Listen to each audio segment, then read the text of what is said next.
Hello everyone, क्या हाल है। I hope सब बढ़िया होंगे। सीए इंटर मई 26 के रिजल्ट्स अनाउंस हो चुके हैं। ठीक है, कल ही रिजल्ट्स अनाउंस हुए हैं। मैंने सोचा आज उन स्टूडेंट्स के लिए एक वीडियो बना दिया जाए जो स्टूडेंट्स क्लियर नहीं कर पाए, जो स्टूडेंट्स फेल हुए हैं। ठीक है, उन स्टूडेंट्स को मैं पहली बात बताना चाह रहा हूँ कि आपको क्या लगता है कि आपने बहुत बेस्ट दिया था। ठीक है, आपको क्या लगता है कि मैंने इस अटेम्प्ट में जान दे दी थी, मैंने इस अटेम्प्ट में पूरा एफर्ट मारा है, मैंने जितना मेरी कैपेसिटी थी, जितना मेरा कैलिबर था, मैंने सारा इस अटेम्प्ट में डिलीवर किया है। ठीक है, बिल्कुल ये लगता है, सही बात है। एंड सच बताऊँ ना, कुछ हद तक ये सही भी है।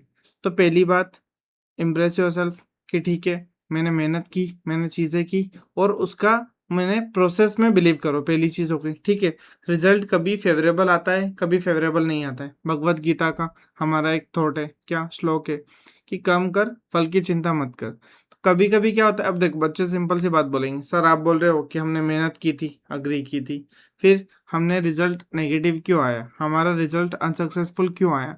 उसका साफ सीधी बात है, सिंपल सा रीज़न है कि कभी कभी कर्म के साथ लक का भी इम्पोर्टेंस होता है।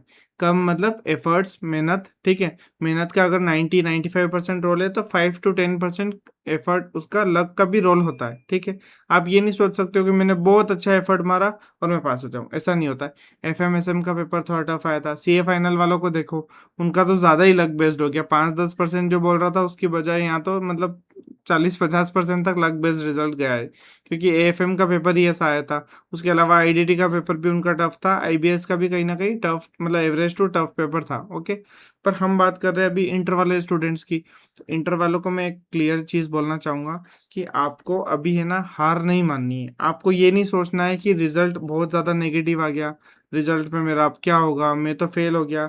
बहुत स्टूडेंट्स वो होंगे जो पहली बार एक फेलियर को देख रहे होंगे, एक फेल रिजल्ट को देख रहे होंगे, वरना CA में मोस्टली स्टूडेंट्स आते हैं, मतलब मोस्ट जैसे 70-80% टॉपर्स आ रहे हैं, जो अपनी स्कूल के टॉपर है, जो स्कूल के टॉप 5 में आ रहे हैं, जो डिस्ट्रिक्ट टॉपर्स है 12th में, जो कोई कोई स्टेट टॉपर्स भी होते हैं, तो उनको भी ऐसे ही फेलियर का रिजल्ट दिखा देता है। तो इसका ये मतलब नहीं है कि आप कहीं ना कहीं हार गए हो, आप फेल हो गए हो। It's just like a step है कि मतलब हमको एक रास्ते में जाना था, एक स्टॉप, फुल स्टॉप लगा, फुल स्टॉप नहीं कोमा लगा। देखो ये चीज़ बहुत ज़रूरी है। फेलियर के जितने भी रिजल्ट्स हैं ना, इनको आप कोमा की तरह कंसिडर करो। कोमा मतलब कि अपना छोटा सा ब्रेक लगाए फिर आगे बढ़ जाएंगे, छोटा सा ब्रेक लगाए फिर आगे बढ़ जाएंगे। फुल स्टॉप नहीं है, आपकी CA जर्नी खत्म नहीं हुई है। CA में देखो, आप ये रिजल्ट देखो, 8-8.5% बोथ ग्रुप बच्चे पास हुए हैं। ठीक है, मतलब कहीं ना कहीं आप 8.5 अगर पास हुए हैं तो 91.5% फेल भी हुए हैं। तो आपको, आप मेजोरिटी में ही फॉल कर रहे हो, तो आपको ये फील करने की ज़रूरत नहीं है कि 90% बच्चे पास हो गए और सिर्फ मैं ही 10% में आ रहा हूँ जो फेल हुए हैं। ऐसा नहीं है। मेजोरिटी क्या मतलब, देखो आप लॉ में पढ़ते हो, वो अपना स्पेशल रिजोल्यूशन तो देख लो, 75% तो यहाँ आराम से फेल हुए हैं। ठीक है, तो आपको मेजोरिटी के साथ, तो इसका मतलब ये नहीं है कि आप कंफर्ट ले लो। मैं बस आपको इसलिए बता रहा हूँ कि आप कहीं ना कहीं इतना बुरा फील ना करो, इतना ऐसा नेगेटिव फील ना करो कि मैं फेल हो गया हूँ, अब मेरा क्या होगा, ऐसे वाली सिचुएशन में ना जाओ। अब रही बात, हम इसको ओवरकम करना है। ठीक है, तो ओवरकम हमें कैसे करना है। ICI की एक चीज़ देखो, मैं बता देता हूँ। ये ICI के रिजल्ट देखो, 5 attempts 5 drops, मतलब कंटिन्यूसली रिजल्ट डिक्लाइन होता जा रहा है। रिजल्ट क्या, देखो पहले जनवरी 25 में क्या था, 14%। हमें लग रहा था कि सर इतना बेकार रिजल्ट आ गया, अब इससे नीचे नहीं उतरेगा। मई 25 में 13% और नीचे उतरे। मतलब इनका जो पर्पस था कि एंट्री हमें टफ करनी है और एग्जिट हमें इजी करना है, मतलब CA फाउंडेशन इंटर टफ करना है और फाइनल हमें इजी करना है। तो वो पर्पस फाइनल के साथ भी कोई ज़्यादा पूरा मान नहीं रहे, एग्जिट को इजी तो नहीं कर रहे हैं, पर हाँ एंट्री टफ ज़रूर कर रहे हैं, ये तो दिख रहा है। फाउंडेशन का भी रिजल्ट आने वाला है, उसमें भी एंट्री जो है वो टफ होने वाली है। एग्जिट आई एग्री कि इजी नहीं कर रहे हैं, पर एंट्री टफ कर रहे हैं, मतलब उल्टी वाली बात चल रही है इनकी। ठीक है, ICI की सितंबर 25 में 10% रिजल्ट आया, फिर जनवरी 26 में बहुत बेकार रिजल्ट आया था, लगभग 9.4%। ठीक है, तो हमें लग रहा था कि इससे नीचे ICI नहीं जाएगा, कम से कम 12-13% पेपर भी ठीक थे, 12-13%, 14% रिजल्ट तो आएगा। बट फिर देखो ये 8.5% पहुंचा दिया है, मतलब रिजल्ट हमेशा हर दिन के साथ गिरता ही जा रहा है, हर अटेम्प्ट के साथ गिरता ही जा रहा है। तो हमें क्या करना है, हमें क्या करना है, देखो साफ सीधी बात है। आपको एक चीज़ क्लियर रखनी दिमाग में, क्या कि ये जो है चीज़ें हो रही है, ये आपके लिए कोमा है, आपके लिए फुल स्टॉप नहीं है। मतलब आप यहाँ पे एक तरीके से, आपको स्पीड ब्रेकर से स्पीड कम हुई है, फिर आप ट्रैक पर आ जाओगे, ये चीज़ क्लियर है। ठीक है, दूसरी बात, आपको भी पता है, हमें भी पता है कि कहीं ना कहीं हमसे कुछ गलती हुई होगी, थोड़ी मेहनत रही होगी। ऐसा नहीं होता कि 100% मैंने इस अटेम्प्ट में दे दिया, अब इससे ज़्यादा मैं और क्या करूँ। मैं खुद जब फाइनल में था, मेरा इंटर वगैरह क्लियर हो गया था, फाइनल में था, फाइनल में मुझे अटेम्प्ट लगा है, ठीक है। फाइनल में अटेम्प्ट लगा था May 23 में, मेरे आए थे 408 मार्क्स बोथ ग्रुप में, तब 8 पेपर होते थे, ओके। लेकिन मेरे AFM में कम मार्क्स आए थे, उस वजह से क्या हुआ था, मेरा ग्रुप 1 का एग्रीगेट तो हो गया था, पर इंडिविजुअल में रह गया था, तो मुझे सेट ऑफ वगैरह का बेनिफिट भी नहीं मिला था, ठीक है। जो मेरा ग्रुप 1 अगर ग्रुप 2 में ज़्यादा थे तो सेट ऑफ हो जाते, और ग्रुप 1 पास भी हो जाता अगर 40 मार्क्स भी होते, 34 आए थे, ओके। तो क्या मेरा AFM बहुत फेवरेट सब्जेक्ट में आता था, ठीक है। अभी मैं AFM की फैकल्टी भी हूँ, ओके। AFM अच्छा था, सब बढ़िया था, लेकिन डेस्टिनी आपको कहाँ ले जाती है आपको पता नहीं है, ओके। अब जैसे कि मैंने May 23 में सोचा था कि इससे ज़्यादा मैं पढ़ ही नहीं सकता, मैं लेट नाइट्स पढ़ा हूँ, मैं 4-4 5-5 बजे सुबह सोया हूँ, और वहाँ से 6 घंटे सो के फिर से उठ के पढ़ने पढ़ने बैठ गया हूँ।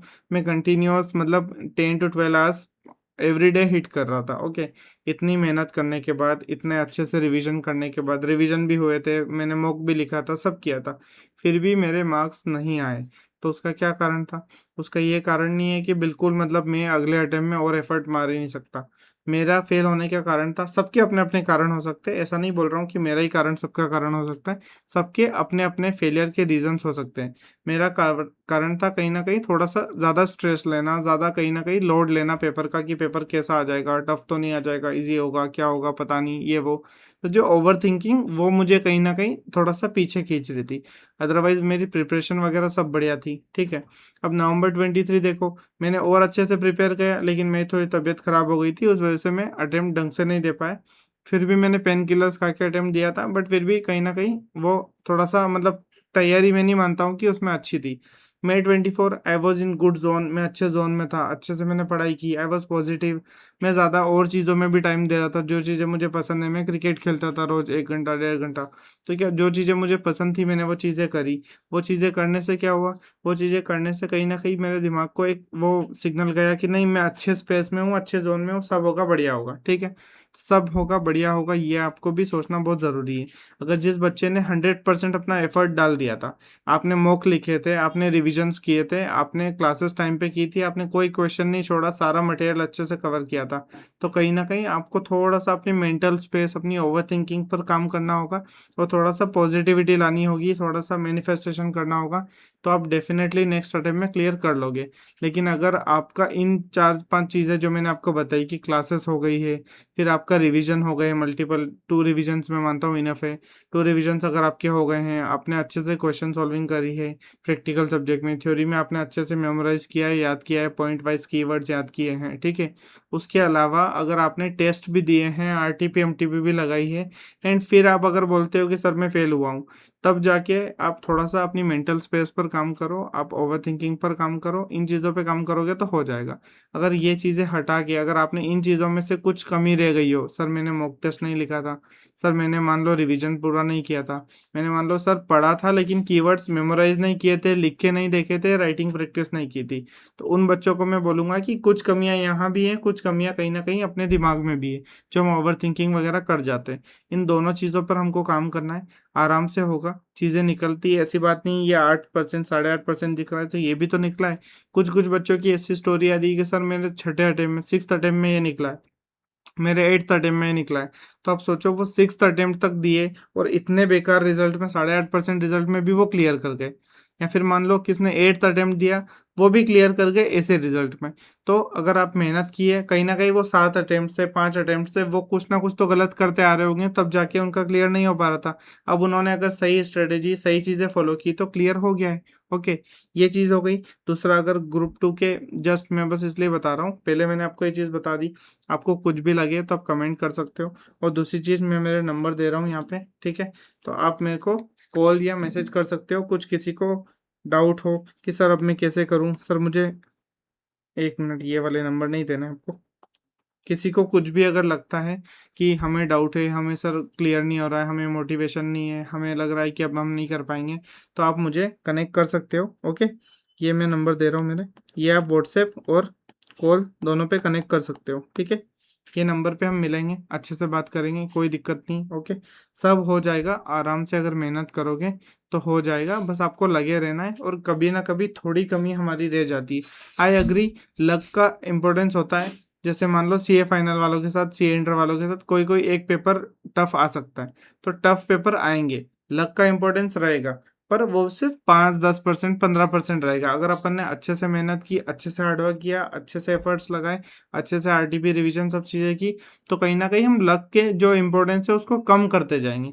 तो बस हमको वही करना है, हमें अच्छे से मेहनत करनी है और पॉजिटिव रहना है, अच्छे हेड स्पेस में रहना है, आराम से नेक्स्ट अटेम्प्ट में क्लियर होगा।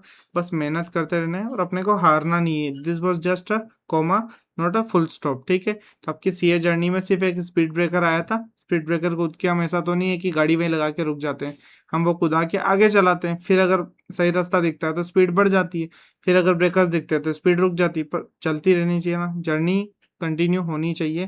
The ride should go smooth. Okay, ठीक है, ये चीज़ हो गई। फिर दूसरा, मैं सीए इंटर, अगर मान लो कोई ग्रुप 2 या बोथ ग्रुप वाले बच्चे हैं, तो सीए इंटर की एफएम की प्रैक्टिस बेच लेके आने वाला हूँ। ओके, प्रैक्टिस बैच अगर आपको मेरे साथ करनी है, उसकी मिनिमम मैं फीस रखने वाला हूँ। जो भी होगी मैं एक इंट्रो वीडियो उसको बना दूंगा, कल आपको वो वीडियो मिल जाएगा, ठीक है, उसके बारे में कि मैं क्या क्या क्वेश्चन कराने वाला हूँ। This will be purely live batch, एकदम इंटरेक्टिव बैच रखेंगे, बच्चों के डाउट होंगे, साथ साथ में डाउट सॉल्व करते चलेंगे। ओके, ये चीज़ हो गई। तो आप अच्छे से बस काम कीजिए, अपने एफर्ट्स पर ध्यान दीजिए, ज़्यादा दिमाग नहीं लगाना मैंने ये किया, मैंने वो किया। आपको सिर्फ कमियां ढूंढनी है, आपकी स्ट्रेटेजी में जो कुछ अगर जो ड्रॉबैक्स रहे हैं उन पे काम करना है, और नेक्स्ट फिर से अपने को मोटिवेट होकर फिर से नेक्स्ट अटेम्प्ट देना है, और हो जाएगा। अभी नहीं तो नेक्स्ट अटेम्प्ट में हो जाएगा, पर ये नहीं सोचना है कि सर अब मैं तो कर ही नहीं सकता, ऐसा नहीं होगा। होता है, चीज़ें होगी, अच्छे से होगी, ठीक है। ट्रस्ट योर सेल्फ, और ज़्यादा लोड मत लो। आधा गेम तो दिमाग का ही होता है, तो अगर आपने सही हेड स्पेस में रहे, दिमाग अगर सही रहा, तो बाकी चीज़ें आराम से आपकी कवर हो जाएगी, ठीक है। बाय बाय, और कुछ भी अगर चीज़ें लगती है तो you can connect me with on this number, ठीक है। Bye bye, all the best for next attempt.